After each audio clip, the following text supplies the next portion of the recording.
오늘 우리에게 주신 하나님의 말씀은 이사야서 25장 6절에서 12절, 요한계시록 21장입니다.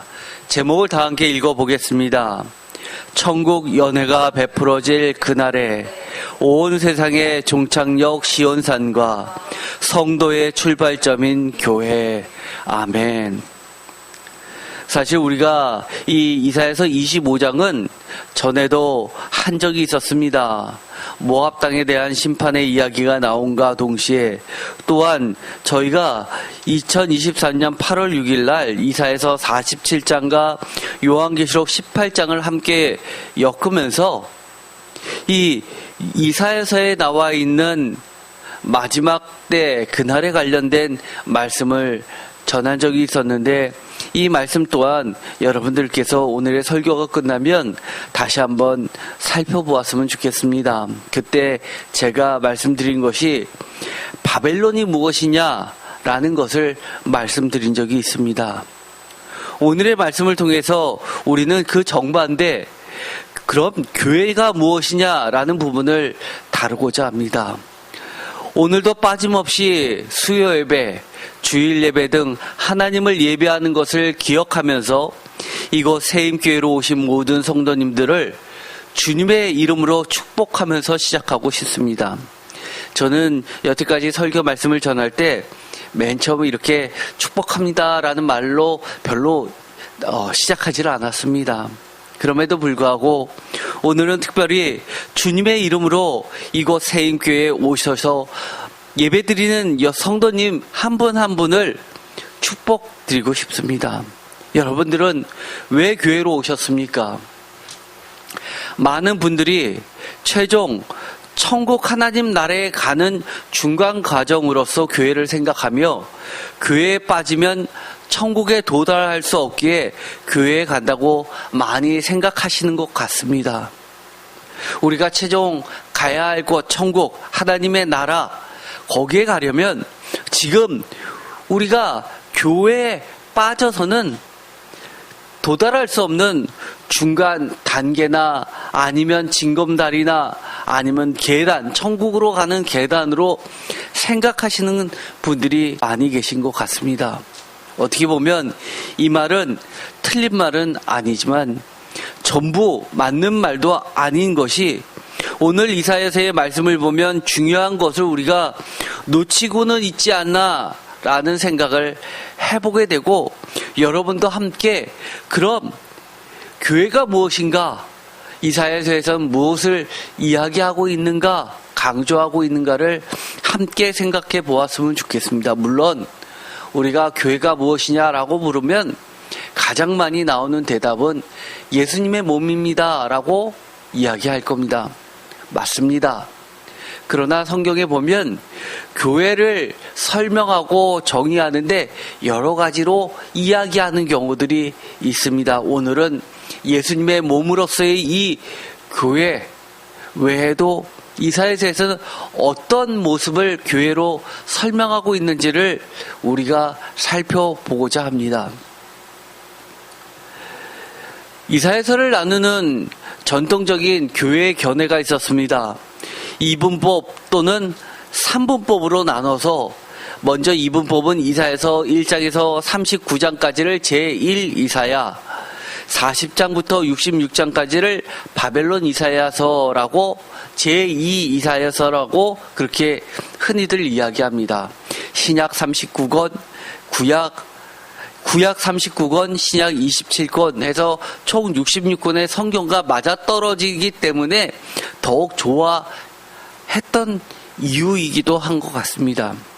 또는 3분법으로 설명하시는 분도 교회에서 흔히 있습니다.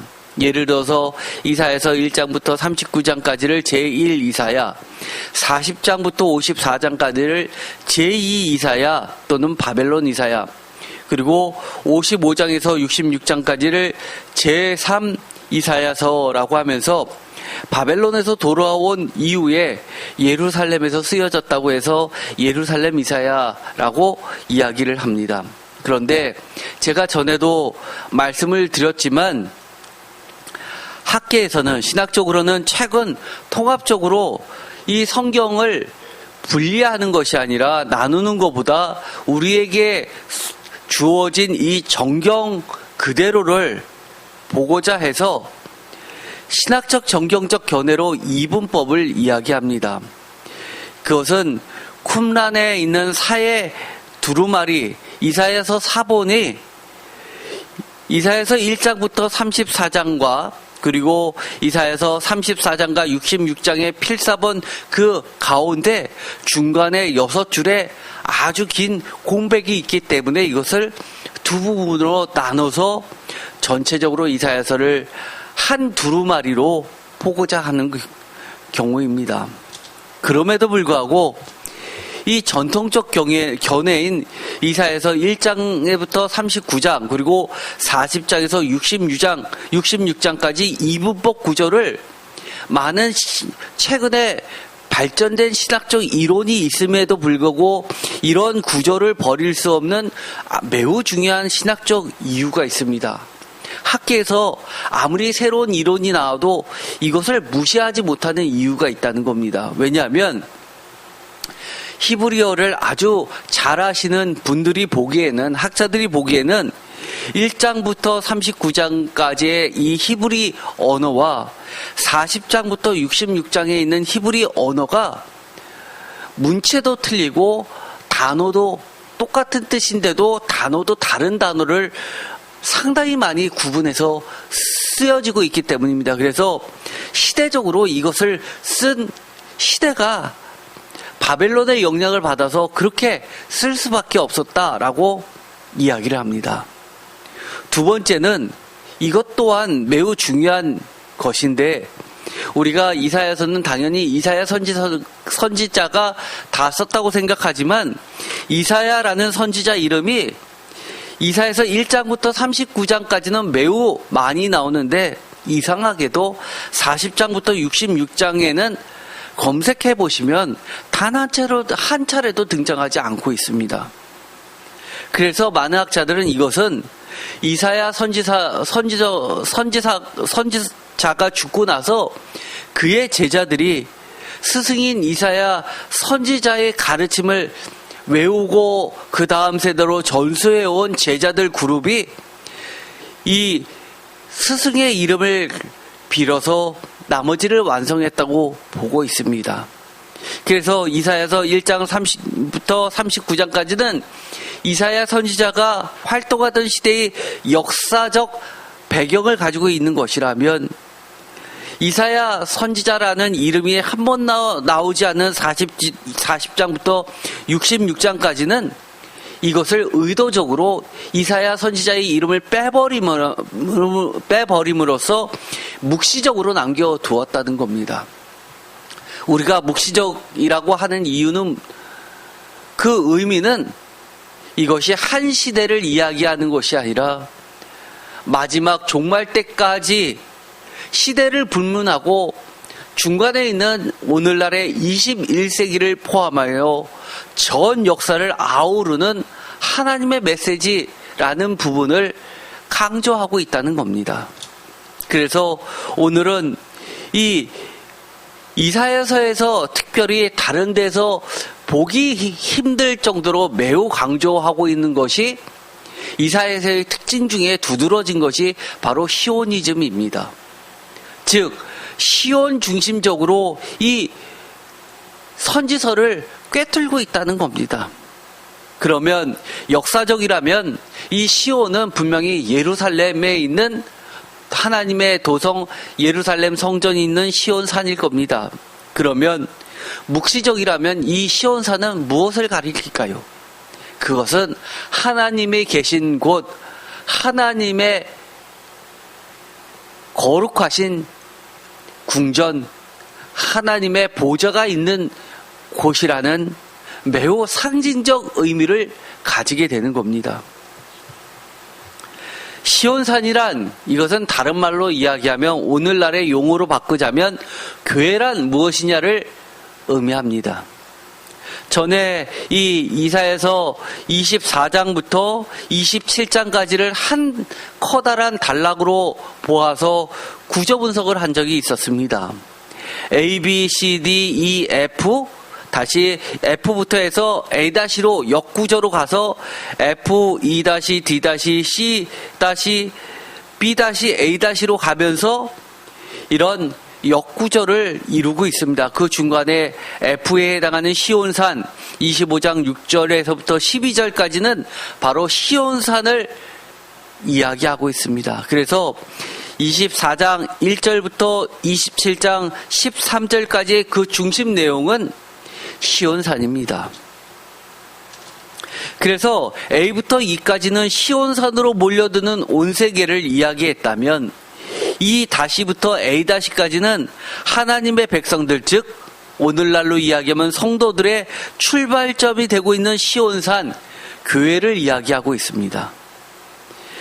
F단락에 해당하는 이 시온산을 보면 만민, 모든 백성 25장 6절에서 7절, 모든 민족들, 모든 나라들 25장 7절, 모든 얼굴 인종들 25장 8절, 25장 8절에 또 온 세상, 온 천하가 나오게 돼서 이 시온산, 교회는 만 백성들이 모여드는 곳이기도 하지만 우리의 거룩한 백성들인 하나님의 성도들이 온 세상으로 나가는 출발점이기도 하다는 점을 명확하게 하고 있다는 점을 우리가 잊어서는 안 됩니다.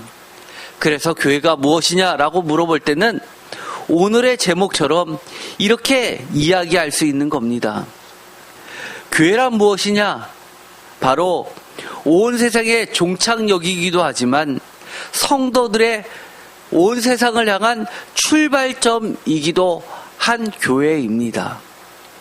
그날에 베풀어질 이 천국 연회, 바로 하나님을 마주하게 되는 그때를 향해서 그 중심에는 이 땅에 바로 교회가 있다는 사실입니다.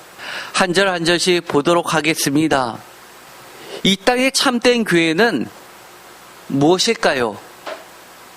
이 땅의 참된 교회는 출애굽기 25장을 먼저 보면 우리가 답변할 수 있을 겁니다.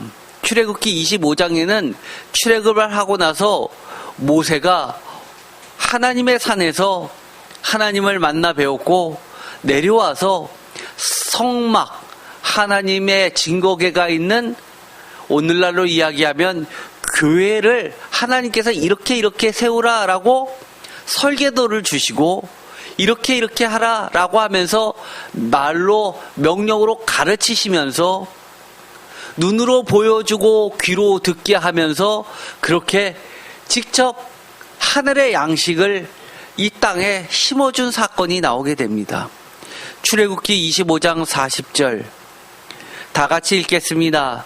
너는 삼가 이 산에서 내게 보인 양식대로 할지니라. 표준세 번역으로도 읽겠습니다. 이 모든 것을 내가 이 산에서 너에게 보여준 모양 그대로 만들도록 하여라. 양식대로, 모양 그대로. 출애굽기 26장 30절 너는 산에서 보인 양식대로 성막을 세울지니라. 표준세 번역은 성막은 내가 이 산에서 너에게 보여준 규격대로 세워라. 우리가 약국이나 아니면 어떤 제품이 규격대로 안 됐을 때는 리콜 사태가 발생하죠.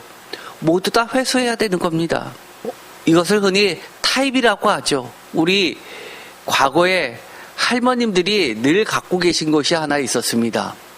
빳빳한 도화지로 된 버섯 모양의 이 틀이 있었죠. 그래서 천이 있으면 그것을 깔고 그 위에 이 틀을 놓고 연필 같은 걸로 그것을 대고 그립니다. 그리고 나서 가위로 자르죠. 그것을 우리가 뭐라고 합니까? 본이라고 합니다. 대표적으로 버섯 말고도 한복을 만들 때도 항상 있는 게 이 본이라고 하는 겁니다. 바로 타입이죠. 양식입니다. 그래서 그 위에 만들어지는 것들은 모두 다 본을 따라 그렸기 때문에 양식대로 만들었기 때문에 규격대로 만들어졌기 때문에 붕어빵처럼 틀처럼 똑같습니다. 요한계시록 7장에 보면 이런 말씀이 나옵니다. 9절, 이 일 후에 내가 보니 각 나라와 족속과 백성과 방언에서 아무도 능히 셀 수 없는 큰 무리가 나와 흰 옷을 입고 손에 종려 가지를 들고 보좌 앞과 어린 양 앞에 서서 큰 소리로 외쳐 이르되 구원하심이 보좌에 앉으신 우리 하나님과 어린 양에게 있도다 하니 모든 천사가 보좌와 장로들과 네 생물의 주위에 서 있다가 보좌 앞에 엎드려 얼굴을 대고 하나님께 경배하여 이르되 아멘. 찬송과 영광과 지혜와 감사와 존귀와 권능과 힘이 우리 하나님께 세세토록 있을지어다. 아멘 하더라. 13절, 장로 중 하나가 응답하여 나에게 이르되 이 흰옷 입은 자들이 누구며 또 어디서 왔느냐. 14절, 내가 말하기를 내 주여 당신이 아시나이다 하니 그가 나에게 이르되 이는 큰 환난에서 나오는 자들인데 어린 양의 피에 그 옷을 씻어 희게 하였느니라. 15절, 그러므로 그들이 하나님의 보좌 앞에 있고 또 그의 성전에서 밤낮 하나님을 섬김에 보좌에 앉으신 이가 그들 위에 장막을 치시리니. 요한계시록에 나와 있는 예수 그리스도의 어린 양의 피에 그 옷을 씻어 희게 하여서 예수 그리스도의 이름 때문에, 말씀 때문에 큰 환난을 통해서 나오게 된 구원받은 자들, 그것도 능히 셀 수 없는 큰 무리가 최종 하나님 나라에 갔을 때 예배드리며 있는 곳이 바로 하늘 성전이라고 이야기합니다. 이것을 보면 출애굽기 25장에 그리고 26장에 하나님께서 내게 보인 양식, 이것은 아마 요한계시록에서 말씀하신 이처럼 하늘나라의 양식을 그대로 보여준 것으로 우리는 짐작 가능합니다. 민수기 8장 4절, 이 등장대의 제작법은 이러하니 곧 금을 쳐서 만든 것인데 밑판에서 그 꽃까지 쳐서 만든 것이라. 모세가 여호와께서 자기에게 보이신 양식을 따라 이 등잔대를 만들었더라. 주께서 모세에게 보여주신 표준세번역은 이것을 견본이라고 합니다. 견본대로 등잔대를 만들었다. 견본, 우리가 어떤 분양사무실을 가면 견본이 있죠. 견본을 보고 각 평형을 신청하게 됩니다. 우리가 이것을 보면 교회는, 하나님의 성막은 성막뿐만 아니라 그 안에 놓여있는 모든 거룩한 성물들조차도 하나님께서 일일이 세밀하게 직접 보여주신 양식이 있었다는 겁니다. 마음대로 내 눈에 보기에 좋게 만든 것이 아니라 하늘 양식을 그대로 가지고 와서 이 땅에 심어 놓았다고 그 근원을 명확히 말씀해 주고 있습니다. 그뿐만이 아닙니다. 출애굽기 38장 22절부터는 이처럼 성막에 관련된 많은 것들을 말씀하고 계시는데 하나같이 반복되는 말씀이 있습니다. 22절, 여호와께서 모세에게 명령하신 모든 것을 만들었고, 39장 1절, 여호와께서 모세에게 명령하신 대로, 39장 5절, 여호와께서 모세에게 명령하신 대로, 39장 7절, 여호와께서 모세에게 명령하신 대로, 39장 21절, 여호와께서 모세에게 명령하신 대로, 39장 26절, 여호와께서 모세에게 명령하신 대로, 39장 29절, 여호와께서 모세에게 명령하신 대로, 39장 31절, 여호와께서 모세에게 명령하신 대로, 39장 32절, 성막 곧 회막의 모든 역사를 마치되 여호와께서 모세에게 명령하신 대로 다 행하고, 39장 42절, 여호와께서 모세에게 명령하신 대로, 39장 43절, 다 같이 읽겠습니다. 모세가 그 마친 모든 것을 본즉 여호와께서 명령하신 대로 되었으므로 모세가 그들에게 축복하였더라. 아멘. 많은 분들이 그렇게 이야기를 하죠. 심지어 목사님도 그렇게 설교하시는 분을 제가 많이 경험했습니다. 급한 일이 있어서 나가시는 성도님이 계시면 예배의 가장 꽃은 목사님의 축도인데 어디 감히 나가냐고, 마지막에 축복받고 나가야지 왜 중간에 나가냐고 그렇게 야단치시는 분이 계십니다. 그런데 사실 그것은 제가 보기에는 조금은, 물론 야단 맞을 충분한 근거는 되지만 하나님의 축복과는 약간 차이가 있죠. 하나님의 축복은 여호와께서 명령하신 대로 모든 것이 준수되면 언제든지 하나님은 축복해 주십니다. 그런데 우리가 문제는 뭐죠? 하나님께서 직접 보여주신 대로 만들어주신 이 교회에 나왔는데 모든 것이 하나님의 명령대로 준비되어 있는데 하나님의 말씀은 하나님의 명령하신 대로 듣는 것이 아니라 내 멋대로 듣고 내 멋대로 이해할 때 그때는 어떻게 될까요? 사실은 하나님의 말씀은 온전히 성령님의 인도하심대로 듣는 것 자체가 사실 하나님의 축복 아닙니까?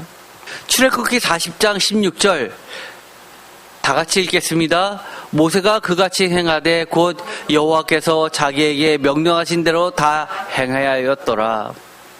백성들만, 성도들만 그렇게 여호와의 명령대로 해야 됩니까? 아니요. 무엇보다도 목회자가 먼저 하나님의 명령대로 그같이 행하되 조금도 빠짐없이 다 행해야 되는 겁니다.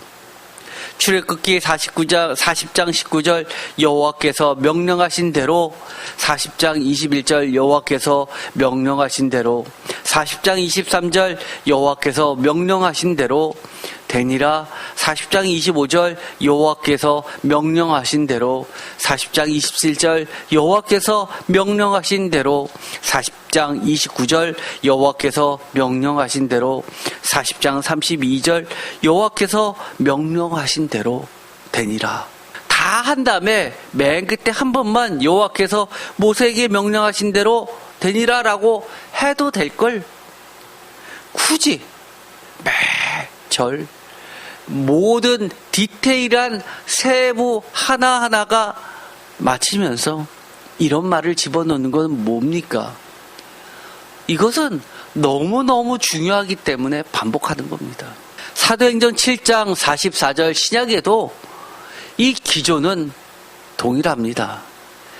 이 사도행전 7장에 나와 있는 스데반 집사님의 설교는 정말 명설교이죠. 많은 학자들이, 신학자들이 성경에서 뽑는 위대한 설교 10가지 중에 이 스데반 집사님의 설교는 대부분 들어갑니다. 그 중에 이런 말씀이 있죠. 44절 광야에서 우리 조상들에게 증거의 장막이 있었으니 이것은 모세에게 말씀하신 이가 명하사 그가 본 그 양식대로 만들게 하신 것이다. 표준세 번역은 모세에게 말씀하신 분이 지시하신 대로 만든 것인데 모세가 본 모형을 따라 만들었습니다. 모형, 타입, 본이라고 하는 것입니다. 규격, 양식. 이사야서 25장 10절에 보면 이런 말씀이 나옵니다. 여호와의 손이 이 산에 나타나시리니 모압이 거름물 속에 초기가 밟힌 같이 자기 처소에서 밟힐 것인즉. 초계, 지푸라기. 표준세 번역은 이렇게 번역합니다. 이 산을 구체적으로 시온산이라고 밝히면서 주께서 시온산은 보호하시겠지만 모압은 마치 지푸라기가 거름 물구덩이에서 짓밟히듯이 제자리에서 짓밟히게 하실 것이다. 이 땅에 하나님의 집이 계신 이 산과 대조되는 것이 이 25장 10절 이후에 나오게 됩니다. 바로 이 땅의 높은 곳에 있는 교만한 높은 세상 요새와 성벽을 나타내고 있는 모압으로 대변되던 자신들의 힘과 풍요를 자랑하는 모든 교만한 세력들입니다. 모압이 어떤 곳이죠? 다윗 그 이스라엘 백성들이 최고로 치는 그 왕의 사실 그 뿌리는 모계를 보면 사실은 이 모압 땅을 잊을 수가 없습니다. 그럼에도 불구하고 이 모압은 흉년이 이스라엘에 들었을 때 그들이 그곳에 가서 다시금 일어설 수 있는 터전이 됐었던 풍요로운 곳 모압이었는데도 불구하고 하나님은 이렇게 말씀하십니다. 그가 헤엄치는 자가 헤엄치려고 손을 편같이 그 속에서 그의 손을 펼 것이나 여호와께서 그의 교만으로 인하여 그 손이 능숙함에도 불구하고 그를 누르실 것이라. 내 성벽이 높은 요새를 헐어 땅에 내리시되 진토에 미치게 하시리라. 내 성벽 높은 요새, 교만, 이것은 바로 모압을 이야기하고 있고, 이 모압은 이 땅에 풍요를 바탕으로 하고 있는 힘센 나라, 높은 성벽을 가지고 있는 교만한 모든 세력입니다. 이것은 대조되고 있는 것이 바로 이 산, 시온산, 하나님의 거룩하신 산, 바로 하나님이 계신 곳, 이 땅에 심어진 교회입니다. 교회는 세상 눈으로 봤을 때는 높은 성벽에 비해서 낮고 초라해 보일지 모르지만 하나님의 눈에 보시기에 영적인 성도들의 그 뜨인 눈으로 볼 때는 그 세상에 심겨진 가장 높은 곳입니다. 그래서 시온 산을 향해 가는 것을 시편에서는 올라가는 노래라고 이야기합니다. 온 땅의 가장 높은 곳, 이것이 바로 예배하는 곳 교회입니다. 그러면서 하나님께서는 이렇게 이야기합니다. 이 산은 보호하시겠지만, 교회는 보호하시겠지만, 하나님의 백성들은 보호하시겠지만, 세상에 높은 성벽, 높은 요새를 자랑하는 교만한 이 땅의 하나님의 대적자들은 털어 땅에 내리시되 진토에 미치게 할 것이며, 그 헤엄치는 자가 헤엄치려고 손을 편같이 그 속에서 그의 손을 펼 것이고, 그 손이 능숙함에도 불구하고 하나님의 손은 그들의 손을 누르실 것이라고 이야기합니다. 이사야서 25장 6절, 만군의 여호와께서 이 산에서 만민을 위하여 기름진 것과 오래 저장하였던 포도주로 연회를 베푸시리니 곧 골수가 가득한 기름진 것과 오래 저장하였던 맑은 포도주로 하실 것이라. 이 구절을 보면 이 산에서는 무엇이 벌어지는지를 이야기해 주시는데, 구체적으로 기름진 것, 골수가 가득한 기름진 것, 이것을 표준세 번역은 제일 좋은 살코기라고 번역하고 있습니다. 그리고 또 고기와 기름진 것과 더불어 오래 저장하였던 포도주, 오래 저장하였던 맑은 포도주라고 이야기를 해 주십니다. 표준세 번역은 이것을 제일 좋은 잘 익은 포도주라고, 오래된 포도주라고 번역하고 있습니다. 최상의 포도주라고 이야기하는 겁니다.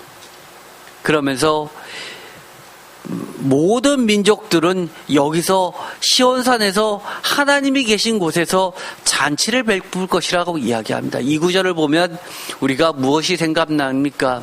요한복음 2장에 있는 가나의 혼인잔치가 생각나지 않습니까? 2절, 연회장은 물로 된 포도주를 맛보고도 어디서 났는지 알지 못하되 물도온 하인들은 알더라.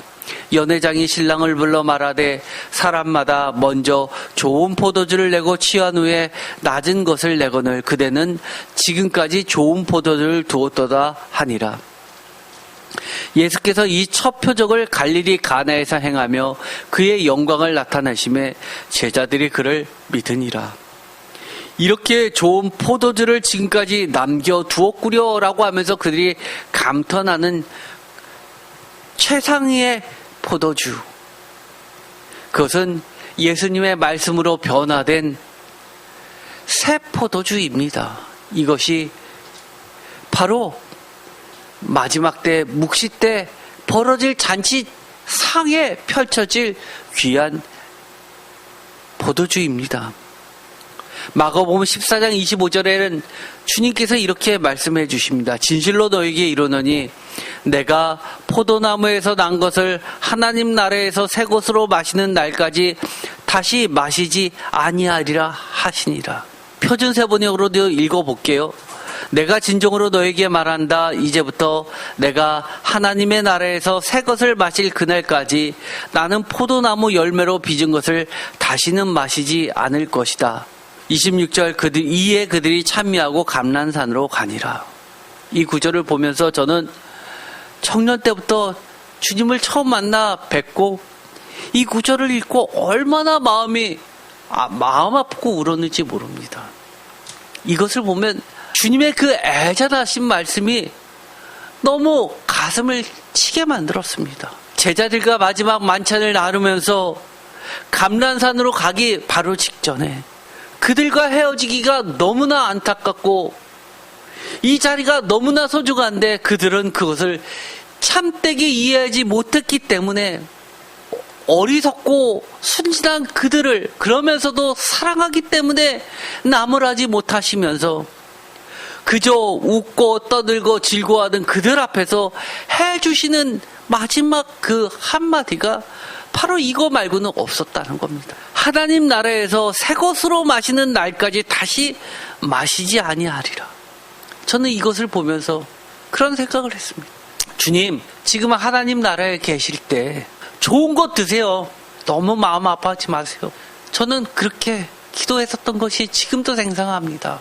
하나님, 예수님, 너무 슬퍼하지 마세요. 주님의 백성들 다시 만나게 됩니다.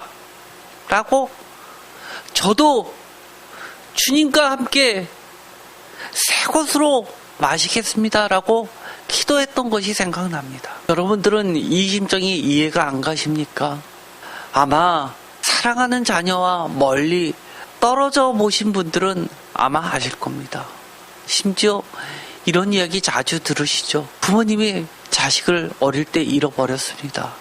나중에 그 자식이 부모님을 만나서 그 집으로 찾아갔는데 겨울 한 추운 때인데도 난방 한번 틀지 않고 추운데도 이불 덮지 않고 바닥에서 주무시는 그 노모를 보면서 울었다고 합니다. 그 노모가 통장을 꺼내주면서 도장을 주면서 너 만나면 주고 싶어서 마련해두었던 거라고 내주는데 그 금액이 너무너무 큰 액수였는데 왜 이렇게 한겨울에 춥게 지냈는지 눈물이 났다고 합니다.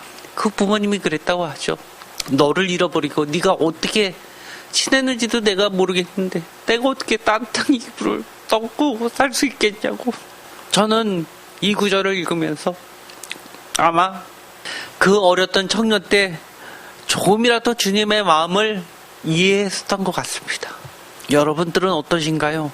저는 교회가 바로 이런 것이라고 생각합니다. 교회는 마지막 때 주님과 만나서 벌일 그 잔치, 그것을 향해 가는 곳이기도 합니다. 저는 그래서 가끔은 그런 부모님 소식을 듣게 되면 정말 그분이 부모님 만나라고 잘 이해를 못합니다. 자식이 죽어가는데 정말 생명이 왔다 갔다 하는 그 중환자실에서 헤매고 있는데 부모님은 놀러 다니면서 사진을 찍고 기뻐하면서 깔깔 웃는 그런 모습을 카톡에 올린다는 그 부모님 이야기를 들으면 저는 이해가 안 갑니다. 심지어 제가 과거에 출장을 대기업 무역회사에서 종합상사에서 근무했기 때문에 출장을 전 세계 정말 남들 부러워하는 곳에 많이 다녔습니다. 30-40개국을 출장을 다녔는데 하루는 제가 출장 갔다 와서 사진을 찍어서 보여주니까 저희 아내가 그 당시에 한마디 했습니다. 나 빼고 그렇게 혼자서 좋은 데 가면서 사진 찍으니까 그렇게 좋냐고, 그렇게 활짝 웃으면서 사진을 찍을 수 있냐고 했습니다. 저는 그 말이 농담인 것 같기도 하고 진담인 것 같기도 하지만 어쨌든 간에 저는 그 이야기를 듣고 난 이후로는 아무리 좋은 곳에 출장을 가도 저는 사진 한 장 찍지 않았습니다. 왜냐하면 좋은 곳을 가면 집에 있을 제 아내를 생각했고 미안했고, 또 좋은 곳을 바이어들과 같이 식사할 때면 늘 미안해서 그렇게 맛있게 먹지 못했습니다. 심지어 저도 그랬는데. 그래서 오죽했으면 제가 개인 사업을 하고 직원과 같이 출장을 갔는데 그 직원이 전 세계에 기념되는 그런 기념물 앞에서 같이 사진을 찍자고 그랬는데 제가 거절하고 찍질 않으니까 왜 그러냐고 그렇게 물었던 적이 있었습니다. 이사야서 25장 7절에서 8절, 또 이 산에서 모든 민족의 얼굴을 가린 가리개와 열방 위에 덮인 덮개를 제하시며 사망을 영원히 멸하실 것이라. 주 여호와께서 모든 얼굴에서 눈물을 씻기시며 자기 백성의 수치를 온 천하에서 제하시리라. 여호와께서 이같이 말씀하셨느니라. 여기서 보면 정말 귀한 말씀이 나오죠. 사망을 영원히 멸하실 것이다. 여기서 7절에 있는 가리개와 덮개를 표준세 번역은 수의라고 번역을 했습니다. 또한 눈물을 씻기시며 백성의 수치를 제하시는데 그것도 온 천하에서라고 이야기해 주십니다. 멸하실 것이다, 씻기실 것이다, 제하시리라. 다 같은 말씀입니다. 3번이나 반복해 주십니다. 표준 세번역은 주께서 죽음을 영원히 멸하신다. 주 하나님께서 모든 사람의 얼굴에서 눈물을 그것도 말끔히 닦아주신다. 그의 백성이 온 세상에서 당한 수치를 없애주신다. 이것은 주께서 하신 말씀이다. 그 말씀을 읽어보면 요한계시록 22장이 생각납니다. 22장 3절, 다시 저주가 없으며 하나님과 그 어린 양의 보좌가 그 가운데에 있으리니 그의 종들이 그를 섬기며 그의 얼굴을 볼 터이요 그의 이름도 그의 이마에 있으리라. 5절, 다시 밤이 없겠고 등불과 햇볕이 쓸데없으니 이는 주 하나님이 그들에게 빛이심이라. 그들이 세세토록 왕노릇하리로다. 요한계시록 7장 15절, 그러므로 그들이 하나님의 보좌 앞에 있고 또 그의 성전에서 밤낮 하나님을 섬김에 보좌에 앉으신 이가 그들 위에 장막을 치시리니. 16절, 그들이 다시는 줄이지도 아니하며 목마르지도 아니하고 해나 아무 뜨거운 기운에 상하지도 아니하리라. 다시는 아니하리라, 아니하고 아니하리라. 3번이나 반복해서 이야기해 주십니다. 완전히 없애주시겠다는 말씀입니다. 이사야서 25장 9절, 그날에 말하기를 이는 우리의 하나님이시라. 우리가 그들을 기다렸으니 그가 우리를 구원하시리로다. 이는 여호와시라. 우리가 그를 기다렸으니 우리는 그의 구원을 기뻐하며 즐거워하리라 할 것이며. 기다리다 기다리다 반복하시고 또 기뻐하다 즐거워하다 다른 말로 강조하십니다. 이는 우리의 하나님이시다. 이는 여호와시라. 구원 반복해 주십니다. 요한계시록 22장 3절, 다시 저주가 없으면 하나님과 그의 어린 양의 보좌가 그 가운데에 있으리니 그의 종들이 그를 섬기며 그의 얼굴을 볼 터이요 그의 이름도 그들의 이마에 있으리니. 5절, 다시 밤이 없겠고 등불과 햇빛이 쓸데없으니 이는 주 하나님이 그들에게 빛이심이라. 그들이 세세토록 왕노릇하리라. 많은 분들이 이 요한계시록을 읽어보면 그때는 하나님과 그 어린 양의 보좌가 있는 하늘 성전에서 이렇게 그분의 얼굴을 보면서 주 하나님이 그들에게 비추시는 등불과 햇볕이 쓸데없고 밤이 더 이상 필요 없는 곳에서 하나님께 예배하면서 늘 세상을 다스릴 것이다 라고 생각합니다. 그러나 이사야서 25장 9절을 보면 이렇게 이야기해 주시는 겁니다. 이는 우리의 하나님이라. 이는 여호와라. 그의 구원이 있다. 기뻐하며 즐거워라 하는 곳이 저 먼 그날의 하늘나라의 성전뿐만이 아니라 그 모형 그대로 이 땅에 심어진 시온산 내에 있는 하나님의 성전 교회라는 겁니다. 우리가 지금 이곳에 세임교회에서 예배를 드립니다. 그러면서 우리는 영적으로 하나님과 그 어린 양의 보좌가 가운데 있는 이 새인교회에서 그분을 보면서 예배를 드리는 겁니다. 이사야서 25장 10절 여호와의 손이 이 산에 나타나시리니 모압이 거름물 속에 초기가 밟힌같이 자기 처소에서 밟힐 것인즉 그가 헤엄치는 자가 헤엄치려고 손을 편같이 그 속에서 그의 손을 펼 것이나 여호와께서 그의 교만으로 인하여 그 손이 능숙함에도 불구하고 그를 누르실 것이라. 내 성벽에 높은 요새를 헐어 땅에 내리실 때 진토에 미치게 하시리라. 이미 이것을 아까 읽었죠. 이것은 요한계시록 19장에 보면 비슷한 말씀이 나옵니다. 13절 또 그가 피 뿌린 옷을 입었는데 이 이름은 하나님의 말씀이라 칭하더라. 하늘에 있는 군대들이 희고 깨끗한 세마포 옷을 입고 백마를 타고 그를 따르더라. 15절 그의 입에서 예리한 검이 나오니 그곳으로 만국을 치겠고 친히 그들을 철장으로 다스리며 또 친히 하나님 곧 전능하신 이의 맹렬한 진노의 포도주를 밟겠고 16절 그 옷과 그 다리에 이름을 쓴 것이 있으니 만왕의 왕이요 만주의 주라 하시리라. 그 입에서 예리한 검이 나오고 그것으로 만국을 치고 철장으로 다스리면서 또 친히 하나님 곧 전능하신 이의 맹렬한 진노의 포도주를 밟는다는 이 말씀은 내 성벽에 높은 요새를 헐어 땅에 내리시되 진토에 미치게 하시며 그들이 능숙한 손으로 헤엄을 치려고 해도 그를 누르시는 이산, 시온산, 교회, 이 땅에 심어진 하나님의 백성들이 예배하는 곳에서 벌어지는 일과 같다는 겁니다. 요한계시록 19장 20절 짐승이 잡히고 그 앞에서 표적을 행하던 거짓 선지자도 함께 잡혔으니 이는 짐승의 표를 받고 그의 우상에게 경배하던 자들을 표적으로 미혹하던 자라. 이들이 산채로 유황불 붙는 못에 던져지고 그 나머지는 말탄자의 입으로부터 나오는 검의 죽음에 모든 새가 그들의 살로 배불리더라. 반드시 이 땅은 하나님의 대적들이 승한 것 같지만 그날에는 그렇지 않습니다. 그날은 멀지 않습니다. 하나님의 교회는 핍박받는 것 같지만 결코 그것이 전부가 아니고 그것이 마지막이 아닙니다. 많은 분들이 제가 처음 시작할 때 말씀드린 것처럼 최종 천국 하나님 나라에 가는 중간 과정으로서 교회를 생각하며 교회에 빠지면 천국에 도달할 수 없는 마치 하늘나라로 가는 사다리로 생각하시는 분들이 많다고 말씀을 드렸습니다.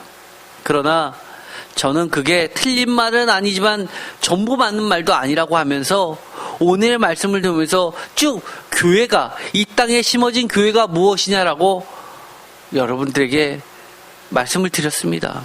그러면 저의 마지막 질문, 놓쳐서는 안 될 이곳 새임교회에 계신 저와 여러분들의 교회란 무엇입니까? 여러분은 교회가 무엇이라고 생각해서 새임교회에 나오셨습니까? 천국 가는 사다리이기 때문에, 징검다리이기 때문에 나오셨습니까? 아니면 오늘 이사야서에서 이야기하는 것처럼 이 땅의 참된 교회는 첫 번째 하나님이 직접 보여주시고 명령하신 대로의, 두 번째 하나님 나라의 하늘 성들의 모형, 양식, 타입, 견본, 본이기 때문에, 세 번째는 하나님의 명령대로 다 준수되고 성취되는 곳이기 때문에 나오셨습니까? 또 오늘의 제목처럼 천국연회가 베풀어질 그날에 온 세상의 종착역이기도 하고 또 성도의 출발점이기도 한 시온산이며 교회이기 때문에 나오셨습니까? 네, 맞습니다. 저는 이 모든 것을 종합하면 교회는 그날 마지막 하나님 나라의 잔치가 벌어지는 연회, 주님께서 그처럼 애절하게 말씀하신, 내가 너희들 빼놓고는 새 곳으로 하나님 나라에 있다 하더라도 포도주를 마시지 않겠다고 이야기하시는 그 말씀처럼 마지막 때 그날의 종착역이자 시작점이기도 합니다.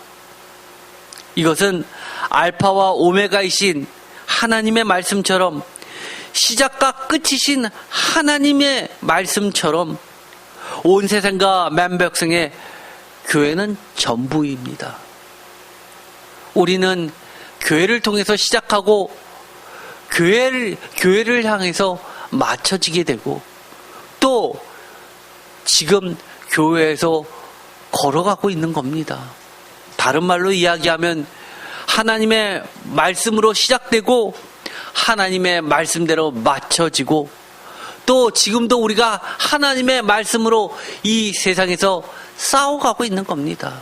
여러분, 때로는 교회에 나오시는 게 힘들 때도 있으시죠? 귀찮을 때도 있으시죠? 또 오늘도 가야 되나라고 고민되실 때도 있으시죠?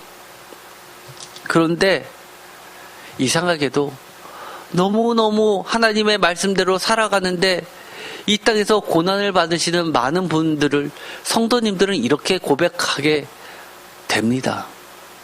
저는요, 이 수요 예배와 주일 예배 때문에 삽니다. 정말 예배가 없다면 저는 이 땅에서 못 삽니다 라고 하게 됩니다. 저도 마찬가지입니다.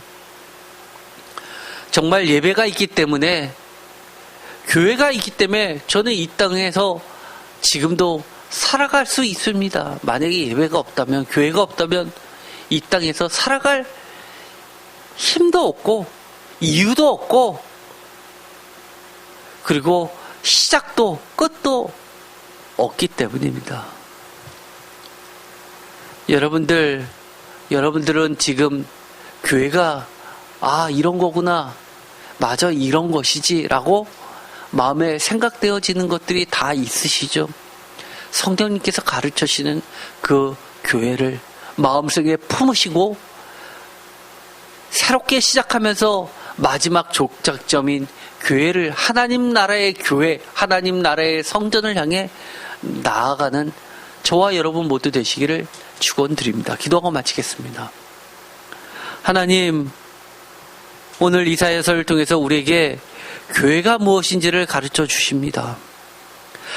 최종 그날에 하나님 나라에서 벌어질 천국 잔치에 하나님이 계신 하나님 나라의 성전 모습 그대로 이 땅에서 하나님의 백성을 위해서 심겨주신 양식대로 명령하고 다 이루어주신 곳이 교회라는 사실을 다시 한번 깨닫게 됩니다. 하나님, 만백성의 모든 성도들의 시작점인 교회, 또 온 세상의 만백성의 종착점인 교회, 우리가 이 교회를 통해서 알파와 오메가 되신 하나님을 만나 뵙고, 또 우리 삶에 하나님의 말씀으로 전부가 되게 하여 주시옵소서. 예수 그리스도의 이름으로 기도드립니다. 아멘.